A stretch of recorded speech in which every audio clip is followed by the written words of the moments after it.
చాలా నెలలకి నేను వాళ్ళ ఇంటికి వెళ్తున్నానని సరదాలో నా కోసం ఏదో ఫుడ్ ప్రిపేర్ చేస్తే ఆయిల్ తుల్లిందంట పాపం చూపిస్తున్నారు. అన్నట్లు మాటల్లో పడి చెప్పడం మర్చిపోయా. తను వచ్చేసి నా స్కూల్ మేట్. తను ఉక్రెయిన్ నుంచి వచ్చారు. ఆల్మోస్ట్ నేను ఇండియా నుంచి వచ్చి 2 నెలలు అవుతుందా. బతిమలాడించుకుంటున్నానని మాత్రం తప్పుగా అనుకోకండి. పిల్లలతో అసలు ఎక్కడ అవుతుంది చెప్పండి. తను ఎన్ని సార్లు ఫోన్ చేసి పిలిచిందంటే నన్ను వాళ్ళ ఇంటికి. ఇంకా ఎక్స్క్యూజెస్ చెప్పి చెప్పి నాకే విసుగొచ్చి వాళ్ళైతే ముహూర్తం చూసుకున్నా. ఆల్మోస్ట్ ఒక 4-5 నెలలు అయిపోయింది అనుకుంటా మేమిద్దరం ఒకరినొకరు చూసుకొని. తనకి 20 ఏళ్ల కొడుకు ఇంకా 18 ఏళ్ల కూతురు కూడా ఉన్నారు. మా ఫ్రెండ్స్ అందరివి కూడా ఒక్కొక్కరిది ఒక్కొక్క ఇన్స్పిరేషనల్ స్టోరీలా అనిపిస్తుంది నాకైతే.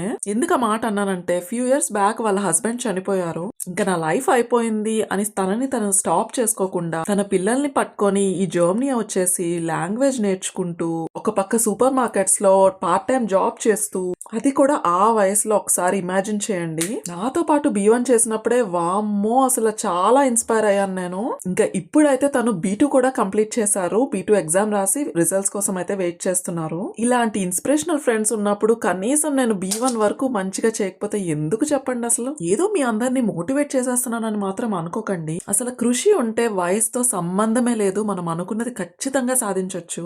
ఏంటి స్నేహ నీ ఫ్రెండ్స్ ఆల్మోస్ట్ ఓల్డ్ పీపులే ఉన్నారు అని అనుకోకండి. మా క్లాస్ లో ఇలాంటి ఇన్స్పిరేషనల్ పర్సన్స్ ని, అది నన్ను ఇష్టపడిన వారిని నేను ఎలా వదులుకుంటా చెప్పండి వాళ్ళ వయసుని చూసి. ఇంకా ఈమె అయితే నిజంగా నన్ను ఒక ఫ్యామిలీ మెంబర్ లా ట్రీట్ చేస్తారు. మీకు అర్థమయ్యే ఉంటుంది. నేను ఇంటికి వస్తున్నా అని చెప్పి తనకి వచ్చిన వంటకాలన్నీ కూడా నా కోసం ప్రిపేర్ చేశారు. వీళ్ళ వంటకాలంటే ఏవేవో పెద్ద పెద్దవి ఎక్స్పెక్ట్ చేసేకండి. యాక్చువల్ గా చెప్పాలంటే కొనేసి కూడా తను సర్వ్ చేసేయచ్చు ఈజీగా. కానీ తన చేతులతో తను చేసి, అది కూడా అప్పటికప్పుడు. సింగిల్ బెడ్రూమ్ ఫ్లాట్ లో ఉంటారు వాళ్ళు. ఇల్లు సూపర్ గా సర్దుకుంటారు. ఎప్పుడు వచ్చినా నీట్ గా ఉంటుంది. ఇంకా ఫ్రీ టైమ్ లో ఇలాంటివి కూడా యాక్టివిటీగా ఉంటుందని చెప్పి చేస్తారంట. అసలు ఏమనుకోలో నాకైతే అర్థమే కాలేదు చూసి.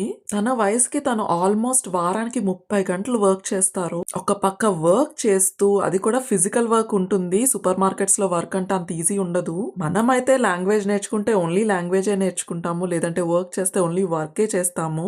ఫర్ ఎగ్జాంపుల్ నాలాగా నేను లాంగ్వేజ్ నేర్చుకున్నా కానీ ఎక్కడ కూడా ఎటువంటి జాబ్ అనేది చేయలేదు. ఇంకా ఈ కాఫీ మిషన్ ని ఇంత గొప్పగా చూపించడానికి రీజన్ ఏంటో తెలుసా? వాళ్ళ మదర్ అంత కష్టపడుతున్నారు వాళ్ళ కోసం అని చెప్పి, వాళ్ళ పిల్లలిద్దరూ కూడా ఇంటికి రావంగానే మంచిగా కాఫీ తాగమని చెప్పి వాళ్ళ మదర్ కి గిఫ్ట్ చేశారంట ఈ కాఫీ మెషిన్. మా ఫ్రెండ్ అభిమానం నా వరకునే ఉంచుకోకుండా మీ అందరితో షేర్ చేసుకోవడానికి రీజన్ ఏంటో తెలుసా?